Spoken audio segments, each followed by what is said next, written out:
नमस्कार. बाईपणाचा भूगोल जितका मोठा आहे ना, त्याहून मोठा त्याचा इतिहास आहे. कारण आजही अनेक वास्तुशिल्प पाहिल्यानंतर त्याच्यावर रेखाटलेली सर्वाधिक स्त्री शिल्प हेच दाखवून देतात की तत्कालीन समाज हा स्त्री नेतृत्वदायीच होता. परंतु वेदकालीन वादविवादपट्टू गार्गी ही नेमकी बोलायच्याच क्षणाला शांत राहिली आणि तिची तीच माघार ही पुढं बाईपणाला मागं खेचत राहिली. मात्र कालांतराने समाजाचं नेतृत्व करणाऱ्या तिचं असणं, तिचं वागणं, तिचं जगणं, तिचं चालणं हे सारंच खटकत राहिलं त्या समाजाला, दर्पणाला. परंतु तरी देखील इतिहासाची पानं जशी पलटत गेली ना, तशी ती स्वतःचा इतिहास सुद्धा बदलत गेली. मग सीता, द्रौपदी, जिजाऊ, सावित्री, अहिल्या, ताराराणी अशी अनेक रूपं ती उभा करत राहिली त्याच दर्पणासमोर. परंतु नंतर दर्पणात तिला तिचं अस्तित्वच खुजं वाटू लागलं आणि स्वतःच्याच बाईपणात ती पुरुषत्व तयार करण्याचा प्रयत्न करू लागली.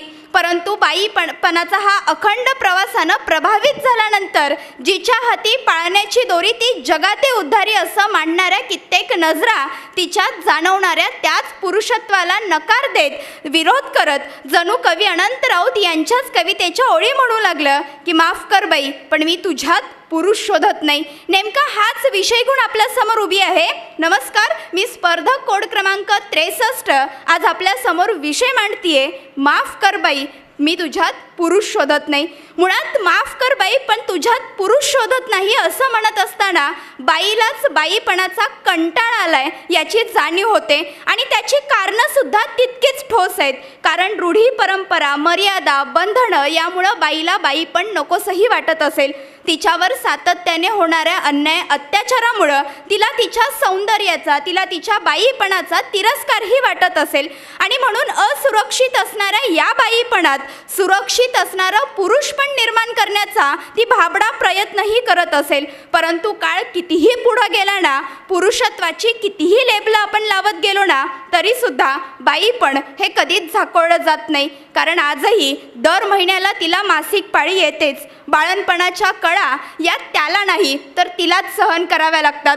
स्वतःपासून दुसरा जीव निर्माण करीत असताना पुनर्जन्म हा तिचाच होत असतो. अर्थात या साऱ्या वेदना सहन करण्याची क्षमता, ताकद ही त्याच्यात नाही तर तिच्यातच असते हे त्या निसर्ग देवतेला सुद्धा मान्य आहे. आणि म्हणूनच बाळणपणाच्या वेदना, मासिक पाळी किंवा सौंदर्य ही बाईपणाची कमजोरी नाही तर बाईपण मजबूत करण्याची ओळख आहे. आणि म्हणून बाईपण भारी देवा असं म्हणत असताना स्वतःतलं पुरुषत्वाला जागृत करण्यापेक्षा स्वतःतल्या बाईपणाचा सन्मान करणं हे प्रत्येक बाईनं आधी स्वीकारलं पाहिजे. मुळात हातपाय धडधाकट असताना सुद्धा जेव्हा तो पुरुष तिच्या इज्जतीला हात घालतो ना, मात्र दुसरीकडं हात नसताना सुद्धा पाय आणि छातीचा वापर करून जेव्हा काश्मीरमधली शीतल देवी ही तिरंदाजी करत जगातली पहिली महिला स्पर्धक ठरते ना, त्यावेळेला समस्त स्त्री जातीमध्ये हातपाय धडधाकट असताना सुद्धा इज्जत लुटणारा तो शोधण्यापेक्षा हात नसताना सुद्धा देशाची इज्जत राखणारी ती शोधणं मला जास्त महत्त्वाचं वाटतं. मुळात आजही जेव्हा समाजामध्ये तुझ्या पोटात मुलीचा गर्भ आहे पण मला नातू हवाय असा पुरुषसत्ताक विचार करणारी सासू नावाची स्त्रीच असते ना, त्यावेळेला मला असं वाटतं की अशा प्रत्येक बायांनी आता असं म्हणणं गरजेचं आहे की माफ कर बाई, पण मी तुझ्यात पुरुष जातीचा अर्भक शोधत नाही. कारण मुलीचा गर्भ काय किंवा मुलाचा गर्भ काय मला काहीच फरक पडत नाही.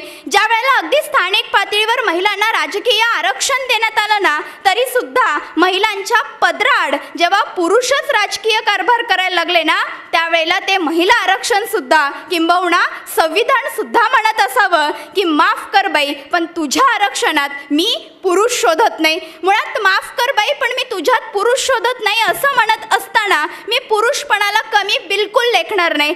कारण ज्या वेळेला अनिष्ट रूढी परंपरांच्या साखळ दंडामध्ये इथली स्त्री अडकली होती ना, त्यावेळेला तिला स्वातंत्र्याच्या चाव्या परत मिळवून देणारे हे महात्मा फुलेंसारखे पुरुषच होते. आणि म्हणूनच महात्मा फुलेंनी सुद्धा सावित्रीबाई फुलेंच्या बाईपणाचा सन्मान केला आणि या एका बाईपणानं इतर अनेक बाईपणाचा उद्धार केला.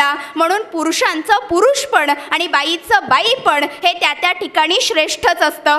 काही मानवी भावभावना या अगदी ठरलेल्या असतात. म्हणजे तिचा विचार केला तर ती रडते, रुसते, रागावते, मन मोकळं करते. रडते, परंतु त्याचा विचार केला ना तर तो मनाला येईल तेव्हा रडत नाही किंवा डोळ्यातनं अश्रू काढत नाही. अर्थात कठोरपणा हा त्याच्या पाचवीलाच पुजलेला असतो. असा उपेक्षितपणा बाईपणाच्याही वाट्याला येऊ नये म्हणूनच की काय कदाचित विचारांनी प्रगल्भ होत असलेलं हे पुरुष पण बाईपणाच्या काळजीपोटीच म्हणत असावं की बाई ग, तुझ्या संघर्षाची परंपरा या डोळ्यांनी पाहत आलोय, पण आमच्यासारखं पुरुषत्व स्वीकारण्याचा तू प्रयत्न करू नकोस.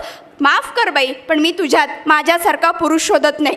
शेवटी विषय संपवताना लेखक अरविंद जगताप यांच्या शब्दात इतकंच म्हणेन की मुमताज ताजमहाल पाहत असताना नाही आठवत कुणाला की तू 14व्या बाळणपणात वारलीस. तू उत्तम बुद्धिबळ खेळायचीस, बुद्धिमान होतीस. इथून पुढं निमित्त मात्र राहायचं नसेल ना तर तुझा ताजमहाल तुलाच बांधावा लागेल, तुझा ताजमहाल तुलाच बांधावा लागेल. मनपूर्वक धन्यवाद.